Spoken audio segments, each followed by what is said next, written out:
আসসালামু আলাইকুম। আপনি যদি আপনার সোলার সিস্টেমে সুন্দর একটি সেটআপ দিতে চান, এরকম একটা প্লেন বোর্ড নিয়ে নিবেন। এগুলো হচ্ছে ৮-১০ বা এই ১০-১২ বললে আপনি পেয়ে যাবেন এগুলা। এরকম একটা প্লেন বোর্ড নিয়ে নেবেন। এগুলো হচ্ছে আপনার মেন সুইচের বোর্ড বললেও দিবে আপনাকে। এগুলো হচ্ছে আপনি যেকোনো ইলেকট্রিক দোকানে পেয়ে যাবেন। আর আমরা এখানে কন্ট্রোলারটি বসাবো ঠিক প্লেন বোর্ডের উপর দিকে। আমরা এখানে সেফটি হিসেবে অনেক সময় আমরা এর ধরনের আপনার এই সুইচগুলো ইউজ করে থাকি।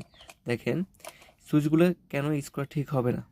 হ্যাঁ, সুইচগুলা ফিগানো সুইচ বলে, তবে এগুলো ইউজ করা ঠিক হবে না। কারণ এগুলোর ভিতর দিয়ে অতিরিক্ত যদি অ্যাম্পিয়ার যায়, সুইচগুলো পুড়ে যায়।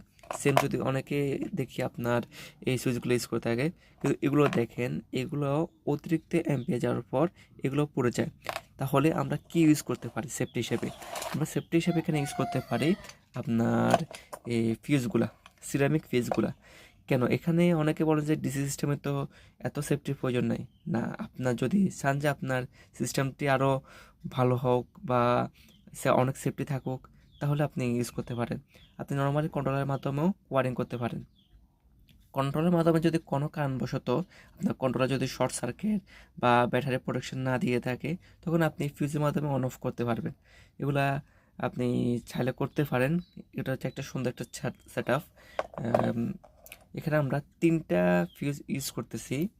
এখানে হচ্ছে একটা হচ্ছে আপনার সোলার সিস্টেমের জন্য, সোলার প্যানেলের জন্য, আর একটা হচ্ছে আপনার ব্যাটারির জন্য, আর একটা হচ্ছে আপনার লোডের জন্য।